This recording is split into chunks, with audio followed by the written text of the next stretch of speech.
شغلنا القرقنه دي. خد ارفع يا حاج مين. هسمع ايه اكون ابوك هنا؟ لا محدش هنا. متاكد؟ متاكد. ارفع. خد ده صنف عالي. جبته منين الصنف ده؟ والله واحد صاحبي جابوه لي يا اخي. بس حاجه حلوه قوي.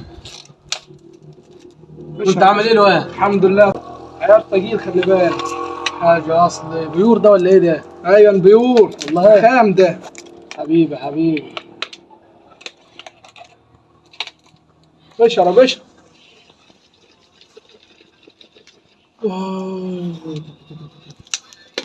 دي يا حاج منى. بس احسن حاجه لا فيش حد هنا خالص. الدنيا مش حد هنا. انا جايبك في مكان بص محدش يعرف يوصل له.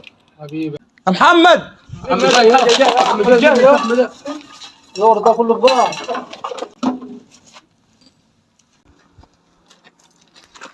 يا ابني مالا نادم عليك انت وهو. زي الحال عم. اتفضل. الناس سامعينك يا عم. عامل ايه؟ معلش بس كنا قاعدين مع بعض شوية.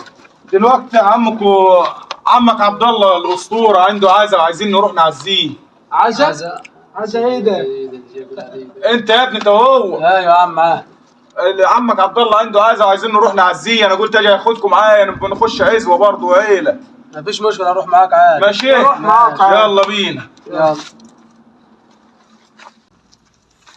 اوعى تفضحني انا امسك نفسك. لا اظبط نفسك انت بس. ماشي. ماشي.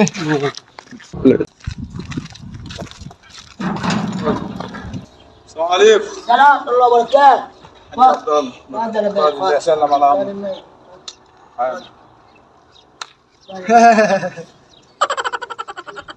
اقعد يا تعال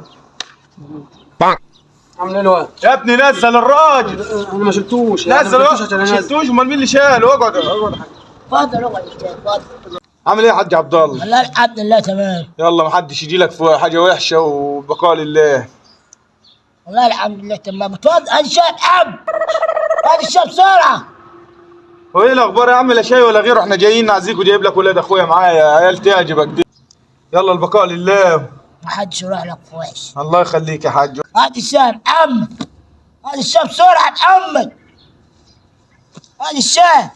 يا عم انت جايب العيال دول مش طبيعيين ولا ايه يا عم؟ ايه يا عم مش طبيعيين؟ ايه ده عيال تعجبك. يا عم هذا الشاي بسرعة يا عم. ده كام في المية الشاي ده؟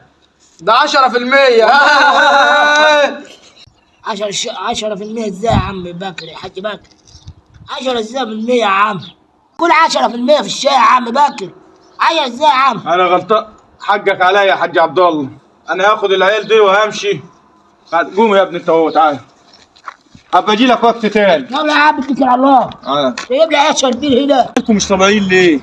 انت فله. فله مين؟ الواد ده مش طبيعي. انا عارف ان انت اللي عاجل. ماله الواد ده؟ الله انت بتعمل انت كمان ده؟ ايه العيال دي؟ ده شكلهم شاربين مخدرات يا ابوه. مخدرات؟ الله يخرب بيت المخدرات اللي لحست مخ العيال وغيبت عقلهم. وانا اللي جايبهم في عزا؟